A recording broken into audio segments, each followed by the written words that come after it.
Now. Right, thank you. Hang on, let me get rid of that message. Well, good evening, everybody. For those who have only just joined us, I'm the woman with the long name. Janet is the easy bit. It's Niepokojczycka. My father was Polish. And when I discovered that Charles Edward Stuart was half Polish, I sort of felt a connection before I'd even started. As Stephen has just mentioned, I don't do PowerPoint. I'm not into the modern technology. I have enough trouble with Zoom, but I have been a speaker since 1983. I've given and continue to give talks on 30 different subjects, one of which is about the days of the pack horse. I've always been mad keen on horses and ponies, but it wasn't until the 1980s that that particular topic came to mind. I'll come back to that in just a moment. I'd like to say that behind me are some images which you may or may not be able to see too clearly. I also have something rather nice there, which is actually my pack saddle, and I will pick that up later and show it to you, because that pack saddle went with me and my pony for 1,000 miles in 1991. But as I said, it was the 1980s actually that set me off on my interest in the days when four hooves ruled the roads. And in the second part of this, or towards the end of this talk, of course, I am going to refer as best I can, because the information is sadly lacking as far as I've found, but I will refer to Bonnie Prince Charlie and his army as he came down through England and then returned. But for now, I just want to give you some background about the days of the pack horses so that we can then see what things were like, both in earlier times, but also at the time that Charles was coming through the country. And it was only through rereading my notes that I got a surprise in the number of pack horses and activities that were going on. But let's go to 1983, because I have to blame this book. I hope you can see that. This is Saddle Tramp in the Lake District. And if I hadn't have read this book, I wouldn't be sitting here now talking to you about pack horses. It's by a Cumbrian man called Robert. Well, he lives in Cumbria now. He wasn't born there.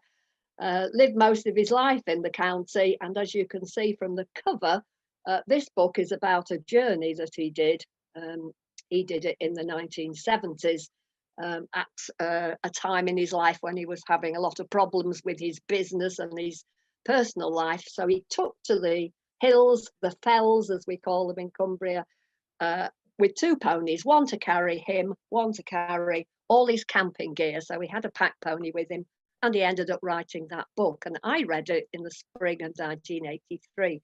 And I must say I was hooked, not only because it involved horses and ponies, but it told me about the journey, but it also told me about the history of some of the tracks that he was using. And that set me off, so that 6 months having read that, I was doing my own little saddle tramp journey. I don't know whether you can see that, but that is me on the last day of a 10-day journey where it rained every day bar one. I took these two wonderful ponies, and we didn't travel that far, only 60 miles, but we raised £800 for two local charities. And then I got really hooked on these journeys. Now at that stage, I'm riding the pony and leading a pack pony. On my second journey in 1985, again, I was riding and I covered 200 miles around the Lake District. But in 1987, I decided I really wanted to be a pack horse woman and take it a bit more seriously. So my pony, William Wordsworth, and I walked 400 miles around the Lakeland Fells, and we managed in fine weather, because we had atrocious weather in June 87, we managed to climb England's highest mountain. Please bear in mind that I had been told this could not be done. The pony wouldn't get up there. Well, not only do I have many illustrations of it, I've got my dad's video recording of it as well. So yes, we did get to the top of England's highest mountain, and that journey taught me a lot. It gave me a good idea as to what a pony could do. Did we go scrambling in some difficult places? Well, after that journey and having had terrible weather, I said to myself, well, that's it, done my bit. And yet, oh dear, in 1991, I did one final big journey, 1,000-mile walkies with another pony called Royal Mail. Now, whether this will show up or not, but this is a newspaper cutting of me looking very strange, I know. But there we are, Roy and I. I've got a whole raft of images from various productions, including, look, we made it into Hello magazine. That's not bad, is it? We also made it onto various television channels and radio broadcasts. And that was a journey that was nearly 10 weeks long, and the longest day on that journey was 27 miles, and it nearly killed me, but the pony was fine. So remember, I'm walking it along with that pony. And if you want to know a bit more about any of those journeys, do feel free, if we've got time, to ask me at the end. But as I say, it did give me first-hand experience. That's really why I've mentioned all this, because I know I'm in amongst an august set of people who have wonderful knowledge on a number of subjects, but I do feel I know a little bit about the pack horses and what they could and couldn't do. We've been using horses as sort of beasts of burden, if you will, for many centuries. Well, probably from the time that we actually domesticated the horse in the prehistoric periods, at least going back to the Bronze Age, to as late as the early 1900s. Can you believe there were still some pack ponies operating in the north of England? And when you look at the landscape in the north of England, and indeed southern Scotland, it's a bit corrugated, isn't it? There's lots of lumps and bumps and hills and valleys, which meant that four hooves were ideal for that sort of a journey. And it's not just in this country that we have been using pack horses for a very long time. They've been used worldwide, and indeed in many countries are still being used, as you'll hear a bit later today. Going right back to the earliest times, as I say, if only I could show you my slide. I have a wonderful slide of an alabaster wall frieze from Iraq, and it dates to 640 BC. And on that plaque, the detail of the pack animal and its harness is, well, it's absolutely brilliant. You can see everything very, very clearly. Well, over time, pack horses have carried all manner of goods, just about everything and anything that you can think of. In the medieval period, wool and salt were particularly important. Trying to, pinpoint any actual information about all of these things is quite difficult, but amazingly, in Southampton, we have some brokerage accounts which go back to the end of the 1400s and into the 1500s. And these accounts actually tell us about men arriving with their pack loads and what they're bringing in and what they're leaving with. So this was not a one-way journey. And I'm talking now about pack ponies from the county we call Cumbria today, going to Southampton with wool. This is in the medieval period, and coming back with imported items like figs, raisins, oranges, dye stuffs, alum and canvas, for instance. We know this because there are actual records surviving from this time, which is quite astonishing.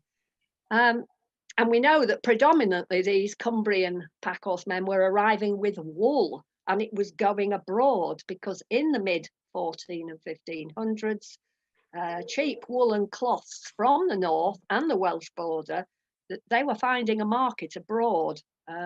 Much of it was going into Italy, for instance. So that's amazing. I rather like the note that on the 4th of June 1554, Kendal men who arrived with 10 packs of cloth were too drunk to tell their names. There was one family that seemed to have appeared again and again, the Bateman family, who lived just to the east of Kendal and had not just 1 or 2 pack ponies. They were like the Eddie Stobarts of their day. They have many pack horses. And Stephen Bateman is recorded in these brokerage accounts arriving every year from 1492 to 1546. But the most, that's pretty amazing, that journey all the way down there and back again. But what's more amazing, and you might think, well, they went in the better weather, but no, not always. Some of these men are arriving in the winter months as well. The mind boggles, doesn't it? It's quite incredible. But what I will say with all of that, and from what I have learned, and I've written it on my notes in capital letters, is that a horse can carry a load where it cannot pull a load. So that pony that went with me to the top of Scarfell Pike could never have pulled a cart up there, could he? It would just be impossible. And steep gradients and carts don't go very well. Yes, as Charlie and his army, or more likely it was Lord George Murray, wasn't it, was to find out, particularly when they went through the Shap and Kendal areas. We'll come back to that a bit later as well. So they carried a whole range of goods. The pack ponies in times past have carried all sorts of commodities from mines and quarries, for instance, where those mines and quarries are in an area not accessible by cart. So if it's halfway up a very steep hillside, you can load up a pack pony, but you might have to bring those ponies down to a cart in the valley bottom. So lead and copper and iron ores were carried by pack ponies, slate and coal and lime, and you name it, they carried it. But they also carried perishable goods. Think of fish, for example. Now then, this is quite amazing. Fish from the Cumbrian coast arriving down in Billingsgate Fish Market, ready to eat, and you think taken there by pack horse, and you're thinking, don't be silly. Well, will you believe Daniel Defoe? He's writing in 1724, not long before Charles arrived. This is what he's saying. He's saying that the Workington men, so Workington is on the west coast of Cumbria, carry salmon, fresh as they take them, up to London upon horses, which, changing often, go night and day without intermission, and as they say, outgo the post, for that the fish comes very sweet and good to London, where the extraordinary price they yield, from 2 shillings and sixpence to 4 shillings a pound, this is in the 1700s, it pays very well for their carriage, and they do the same from Carlisle.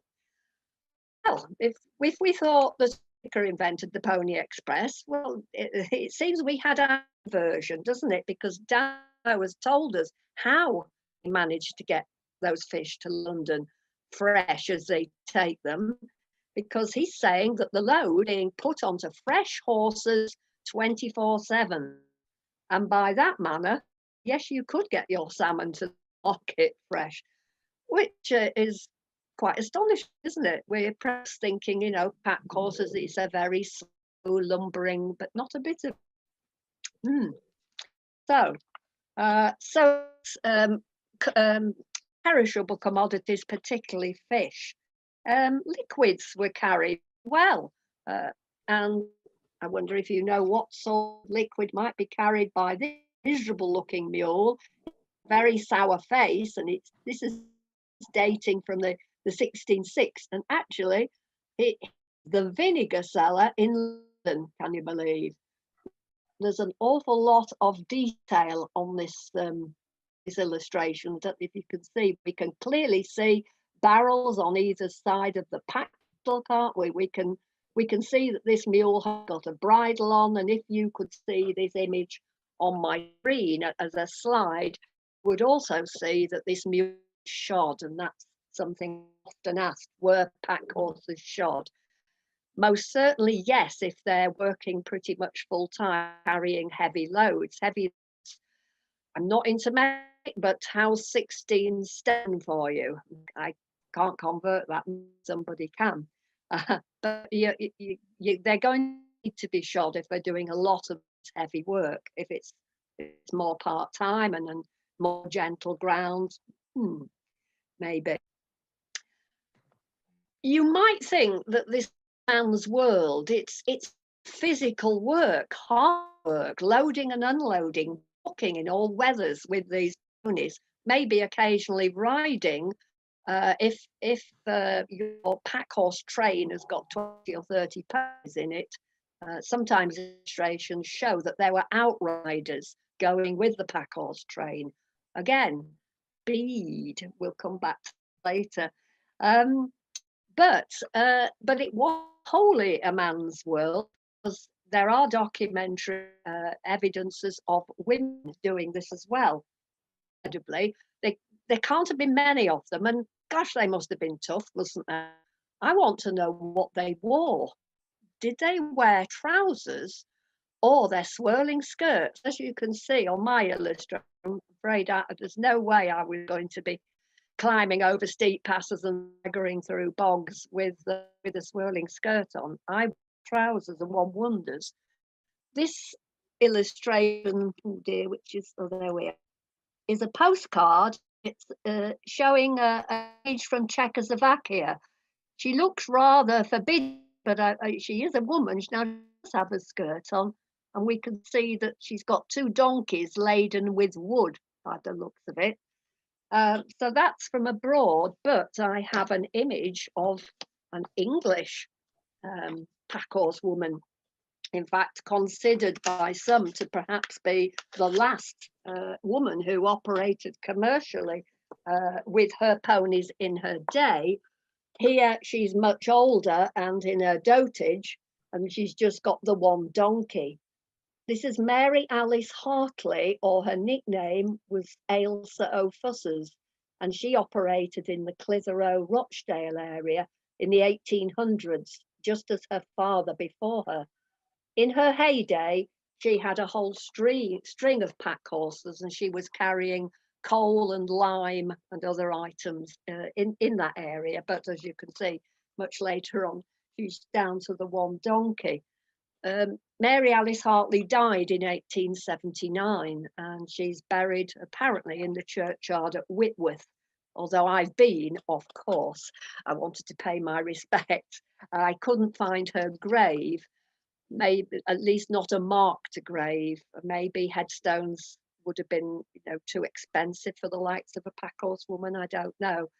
But whenever I've done my journeys, I've thought about Mary Alice Hartley or Ailsa O'Fussers. But they must have been tough women, is all I can say.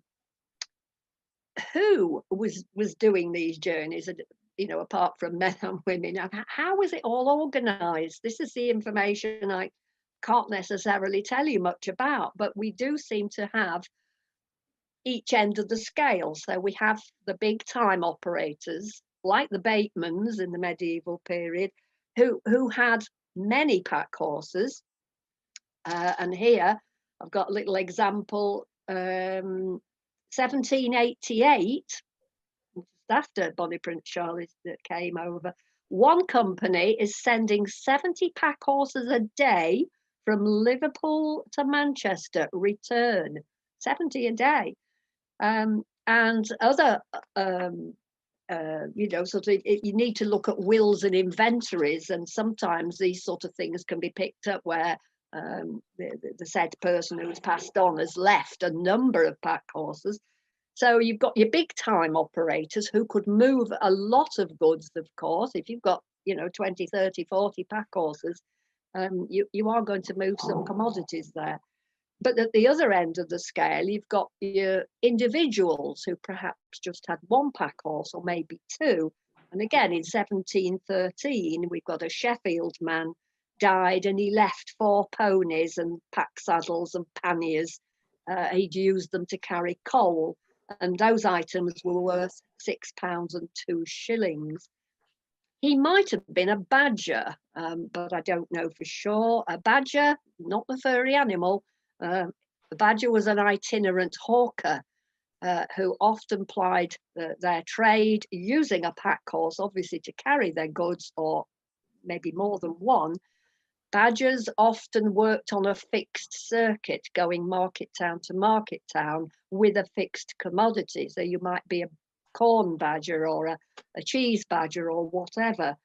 And it's rather interesting to note that whatever the case, these badgers, I think, must have been up to no good in certain areas, because the government brought out a statute to control them in 1563.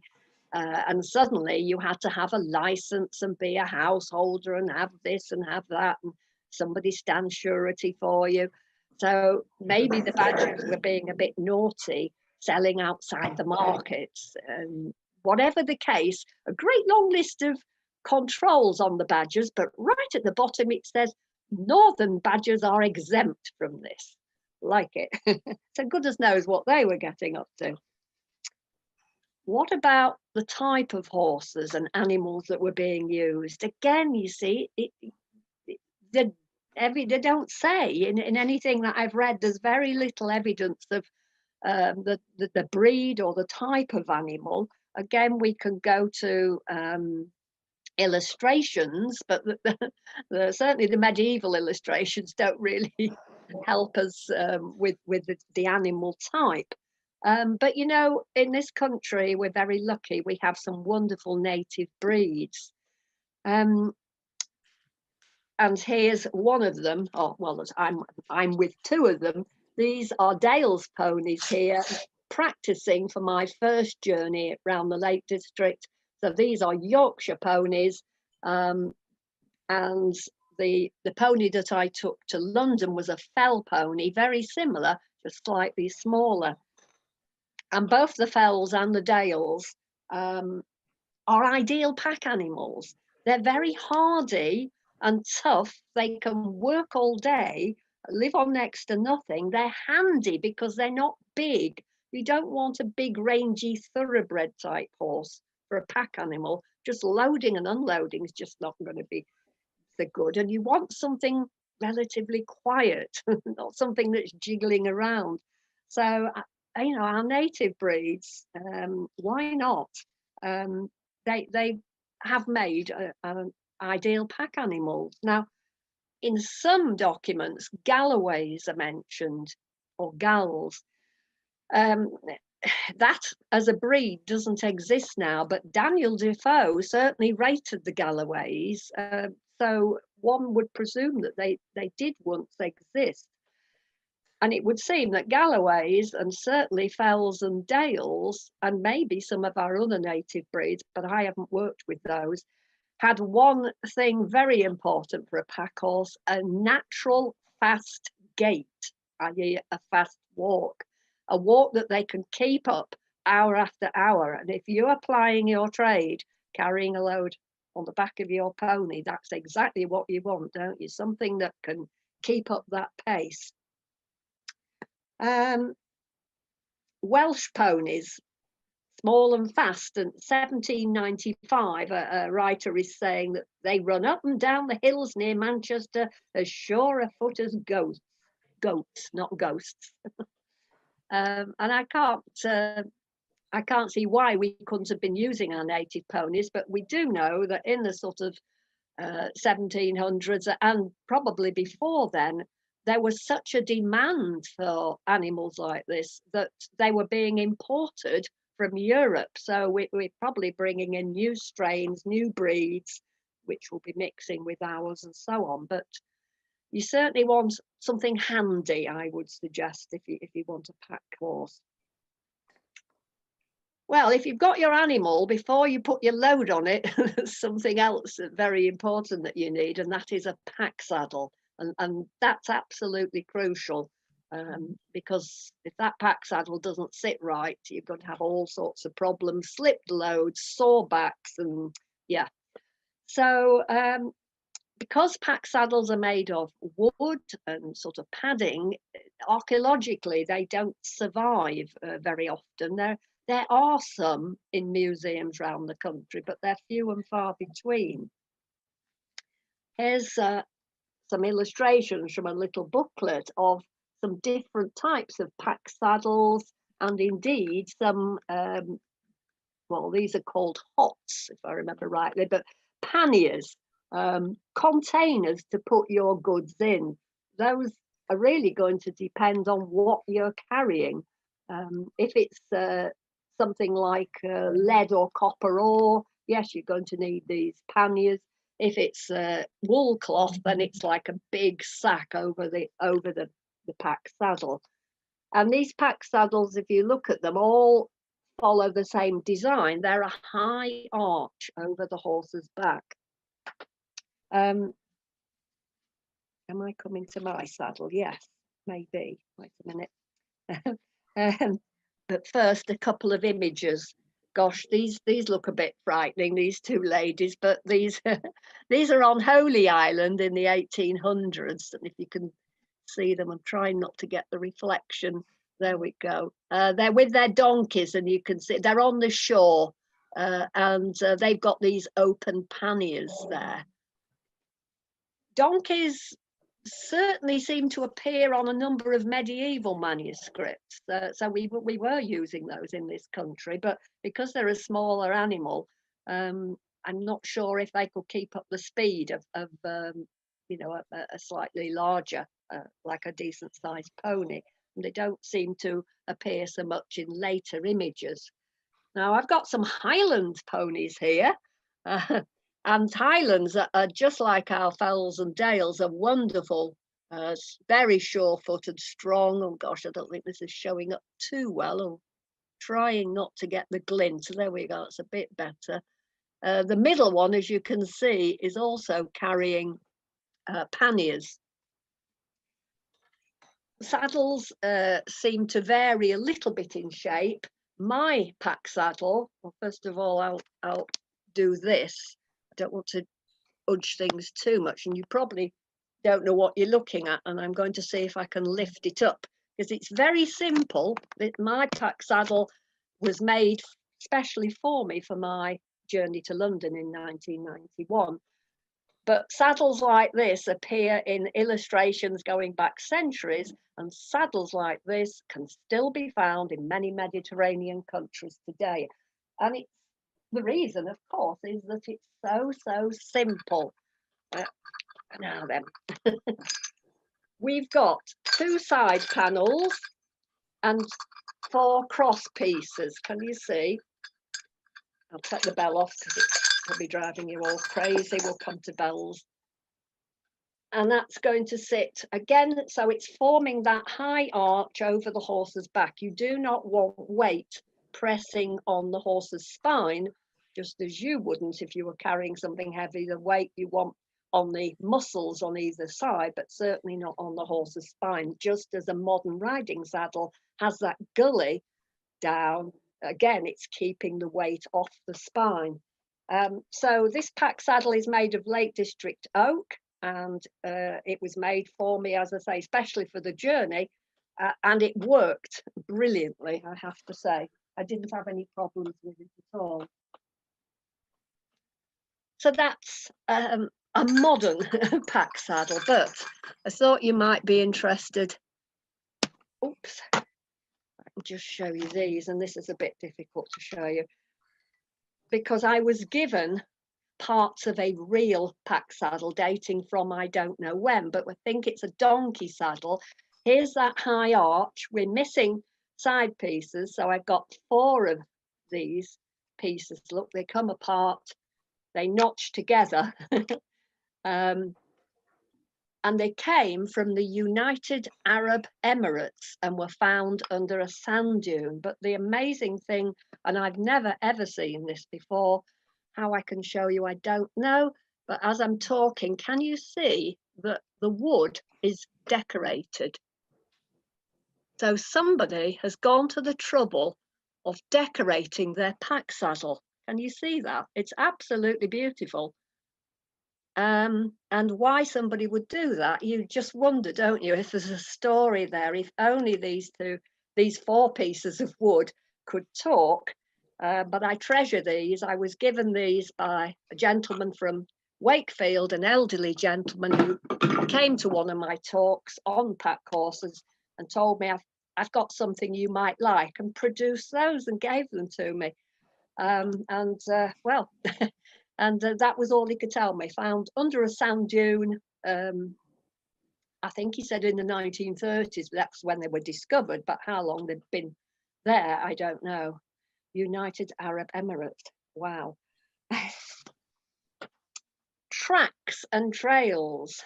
Well, Northern England and many other places, lumpy, bumpy, hilly, difficult landscape. It's no wonder we were using pack horses up here far longer than probably anywhere else in this country. We've got a quote. Where are we? Whoops. Why is that? Oh, I was doing so well. Where's my piece of paper with my quote gone? I got it all organ. Oh, yes. No. That's okay. If we are to believe these quotes, then it would seem that wheeled transport was pretty uncommon in various places. So, for instance, in 1637, a traveller in Cornwall found it to be destitute of anything that is moved upon wheels. All carriage is laid upon horses' backs, either in trusses or on crooks, or in panniers. 1749, that's an interesting date. Now, not a cart to be found in Northumberland. I think I know why. I've just realised that's an interesting date, isn't it? Yes, could it be that Charlie's army had purloined them all heading back north? I know he didn't quite go through Northumberland, but yes, that's quite funny. And 1723, when a load of coals was brought in a cart to a village near Glasgow, a crowd of people went out to see the wonderful machine. They looked with surprise and returned with astonishment. In other words, they weren't used to seeing a cart or a wheeled vehicle. They were used to seeing four hooves delivering things. That's quite amazing, isn't it? Celia Fiennes, writing and travelling indeed at the end of the 1600s, and she's talking about riding around the Lake District. Here can be no carriages, but very narrow ones, like wheelbarrows, that with a horse they convey their fuel and all things else. They also use horses on which they have a sort of pannier, some closed and some open, and they strew full of hay, turf, and lime and dung, and everything else they would use. And the reason is plain, from the narrowness of the lanes. Abundance of horses I see all about Kendal streets with their burdens. 1696. So, I mean, there probably were carts in Northumberland in 1749, but it would appear that they weren't a common sight. Right, pack animals then. Many of the routes that they were using were off the routes maybe that the wheeled vehicles were travelling on.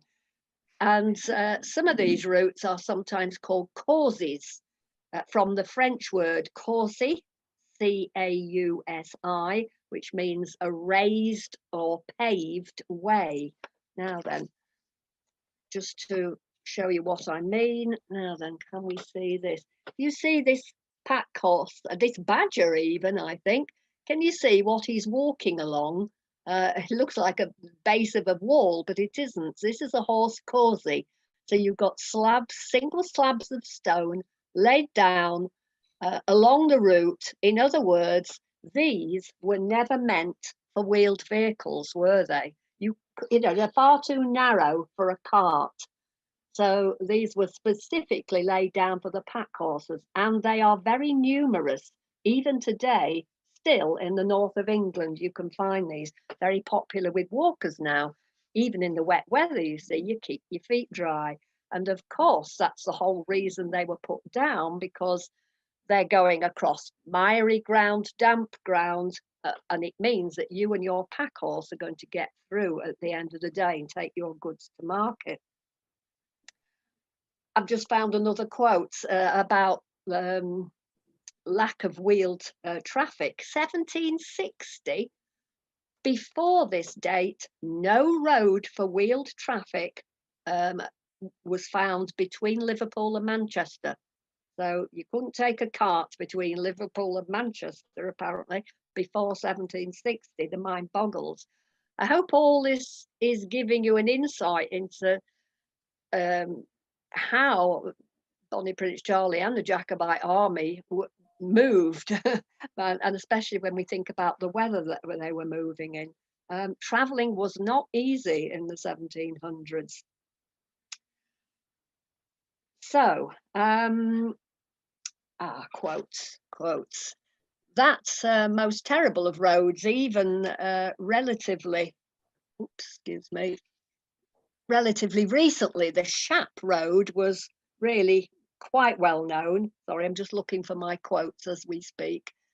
I know through reading the writings of Charlie and his army travelling down towards Kendal, it seems as if the going was pretty bad even in 1745.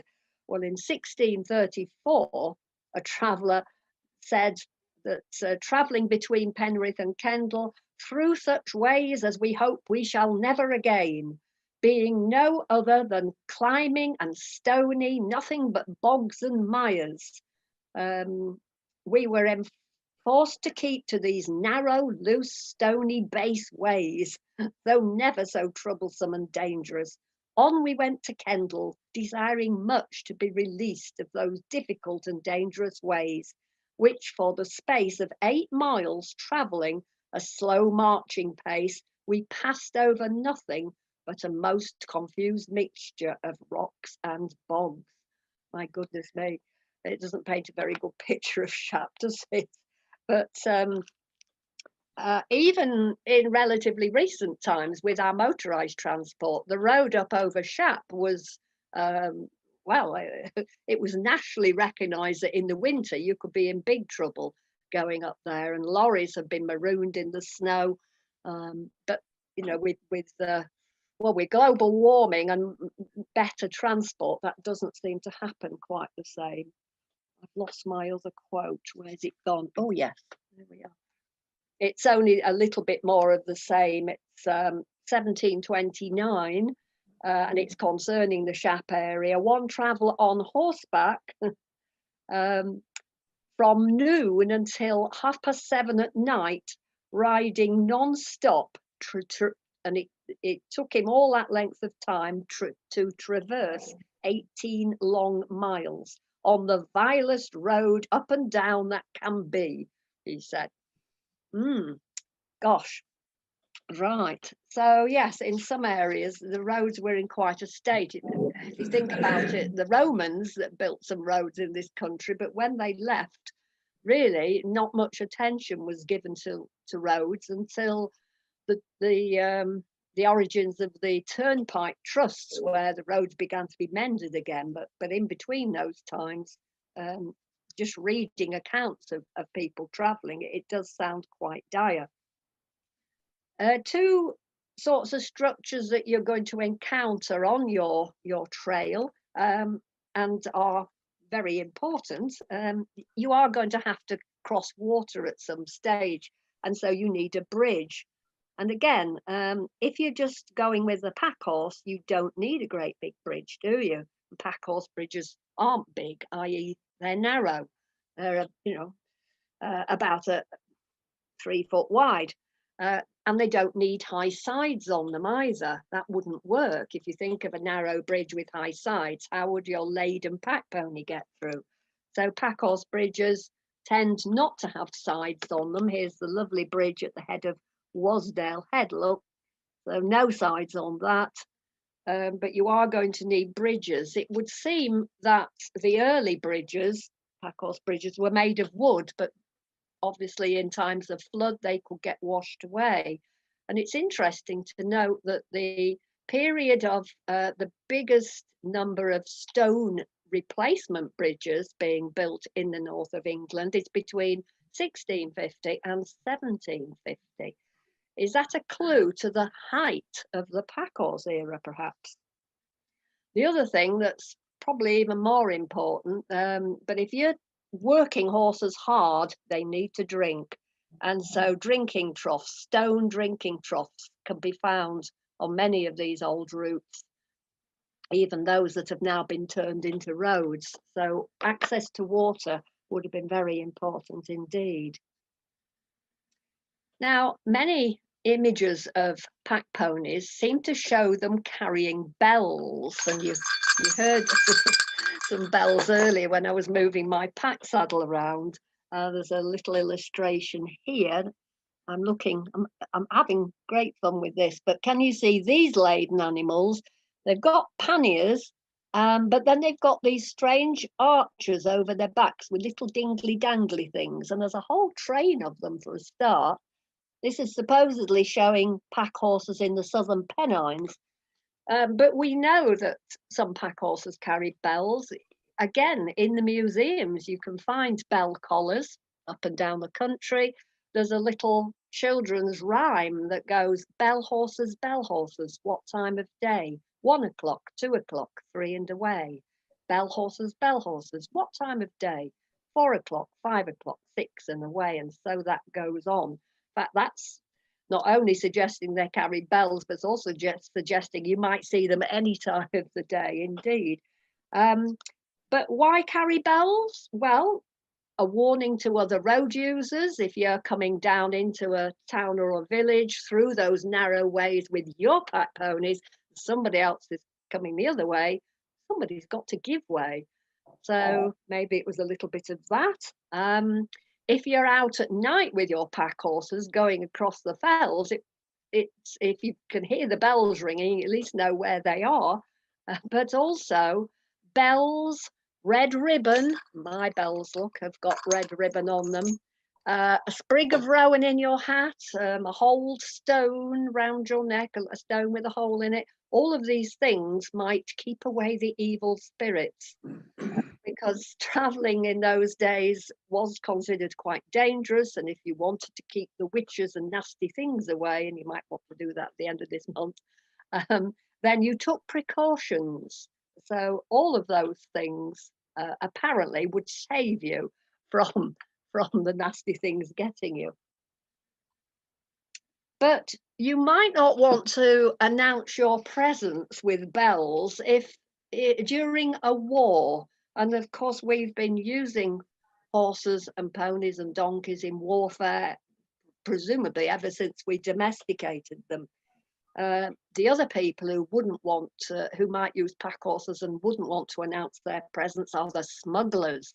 And there are all sorts of stories around our coastal counties of smugglers making use of pack horses rather than carts, for the very reason your pack horses can go off the main roads and they can go much faster than a cart. That's really important. But yes, we've been using horses in warfare for a very long time, and we particularly used rather a lot of them in the First World War. Something like 8 million, went to war, and 1 million of them died. Just trying to show you a couple of images from my book. Oops, can you just about make out at the top? There's a whole line. I'm struggling here because I'm having to look above the book, and somewhere down below there's a laden. There we go. carrying gun parts, and we, as I say, we've been making use of animals in warfare, well, all through the centuries. And if you think about the conditions during the First World War, in those dreadfully muddy, horrible places, the mind boggles, really. It's gosh. So, just before we consider the little bit of information we do have about the Jacobite Army, well, in Britain and indeed all over the world now, we've become motorised and mechanised, haven't we? We don't need pack horses, and we don't see them over here really anymore. However, in many countries, that isn't necessarily the case, and many poor people still rely on laden animals for their livelihood. And there's a little scene here from China with a wee pack pony. I'm not sure, I think he's carrying bricks, but can you see what he's walking on? Because it looks like a horse causey, which is quite funny to see that in another country. It's high above the paddy fields there. And what else we got? I think this is in either India or Pakistan. Goodness me, how heavy is that load? Because this is river gravel, look, filling those panniers. That will be incredibly heavy. And one more. These last two images are from the magazine that the charity called The Brook sent to me. I've been a big supporter of Brook for a number of years because they work in many countries around the world, helping the owners of these animals to improve the lives of working equines that are carrying such incredible loads. And well, without their working horses and ponies, those people would go hungry. Well, so what do we know about Charlie? When I agreed to do this talk a year ago, I thought, oh yes, I'll start rooting through all my books, but I was to be a little bit disillusioned because I didn't find an awful lot, I have to say. Please bear with me a minute.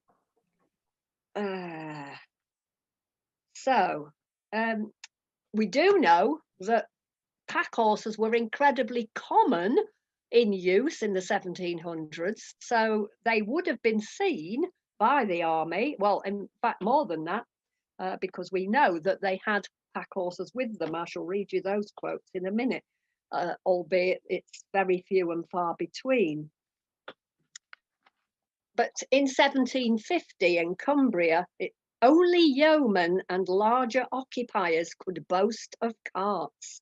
The produce of the farms, hay, corn and peat, were all brought in either on railed sledges, and the more portable goods by pack horse.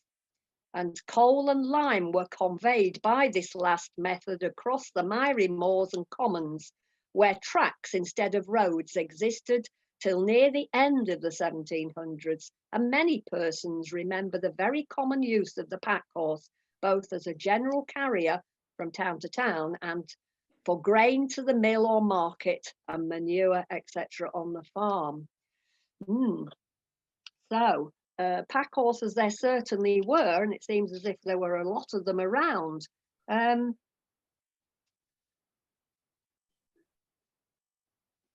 Kendal, where the army actually stayed, didn't they, overnight in Kendal? Well, at the time that Charlie was there, there were more than 350 pack horses a week going in and out of there, according to the book I've got. Some of these animals were travelling to local destinations, but others, 20 plus pack horses a week, were going to and from London. That's to and from Kendal to London. I've not been able to find an awful lot, as I said, about the use of pack horses in the Jacobite Army, but I do have a couple of snippets for you. Oh. So from Robert Chambers' book, History of the Rebellion, 1745-6, and their baggage was promptly transported by about 150 wains. A wain is a cart, and as many sumpter horses. Now that might not be a phrase you know, but sumpter is a very old word for a pack horse, or indeed a person that goes with the pack horses. So that's suggesting, oh, and indeed the sumpter horses were carrying large baskets across their backs, and they had pressed 800 horses into their service out of the county of Midlothian alone. Wow. On the 30th, I'm not sure on the 30th of what, where are we? I'm not sure what that would be. The whole of the rebel army, with the artillery and baggage, consisting of 16 pieces of cannon, a number of covered wagons, and about 100 laden horses, were assembled around Manchester. That must be the 30th of November then. Wow, so 100, they got 100 pack horses with them, if we believe this, even down in Manchester. The contributions levied upon the town amounted to £3,000, and many of the horses within reach were put into requisition either to mount the cavalry or to convey the baggage. Right. What else do we have? Crossing Eamont Bridge, now that's just south of Penrith, an observer noted 900 horses, 4,700 foot, I presume he means soldiers, of which 2,000 were good men. Don't know what that means. 63 carriages pulled by 2 to 3 horses, described as out of order and slender shaped. I think they're talking about the horses there in a bit of a bad way. And do I have the one more? Wait a minute. No, I've read that. That's right. Frank McLin, that's it. Frank McLin, in his Jacobite Army in England, he talks about how heavy the carts were, the four-wheeled carts. And of course, Lord George Murray was really complaining, wasn't he, as the army retreated back towards Scotland and they're going back up through Shap. Apparently, he is complaining that the four-wheeled wagons really can't take that road up to Shap, and he's asking that they use two-wheeled ones, which they eventually managed to find a few, apparently, at farms. But of course, the army had already gone through, hadn't they, once, and probably stripped it of everything. Now they're retreating. It must have been very difficult indeed. Now, to find an image of one of these big carts, it's nearly impossible. But look, the Preston Pans tapestry came to the rescue. They didn't have a pack horse, but they did have one of these big carts. Can you see that? I can't imagine that going up over the old road to Shap. Now, I can tell you, I've taken a pack horse on the old road to Shap, and I think, Stephen, you will have walked on the old road to Shap, won't you?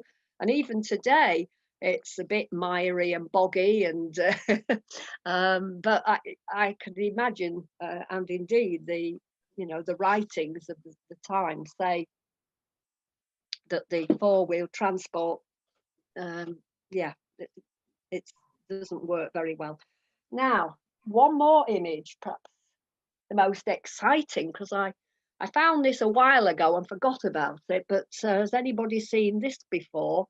It's supposedly, it's from the right period, and it's the Highland Army. It's actually showing all their tartans, but in amongst it, there's a cart, a bit like the one we've seen on the tapestry, but down on the bottom row, my goodness me, I don't know if you can see that, but we have a pack horse, just one.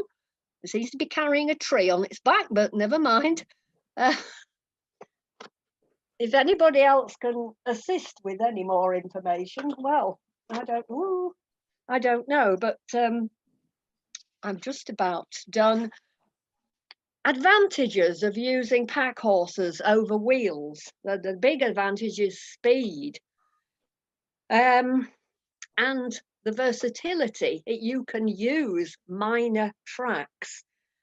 Pack horses are easier to maneuver around obstacles, and so yeah.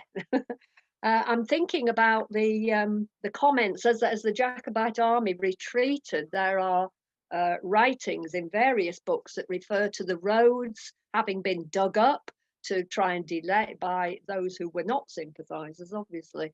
So trying to slow the army down and bridges being torn down. Now the bumpiness of the road wouldn't, well, it would slow the pack horses down a bit, but they could get through. But wheel transport, as we know from what Murray was saying, it's very bad.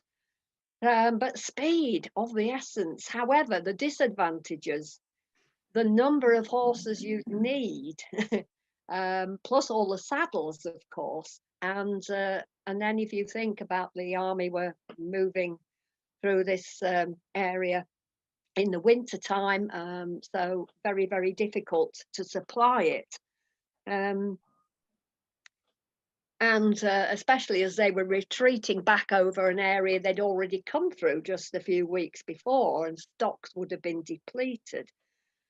So all in all, yes, maybe I can understand why they were using carts, but if only they could have perhaps employed some of these pack horse trains that seem to have been so numerous and gone hell for leather, because of course, although you'd technically have more mouths to feed, but if you're going to get from A to B more quickly, then does that cancel it out? I mean, there are so many ifs and buts, but it's a fascinating thought, isn't it? Well, that's all I've got to say on that. If there are any questions, I will have a go answering them.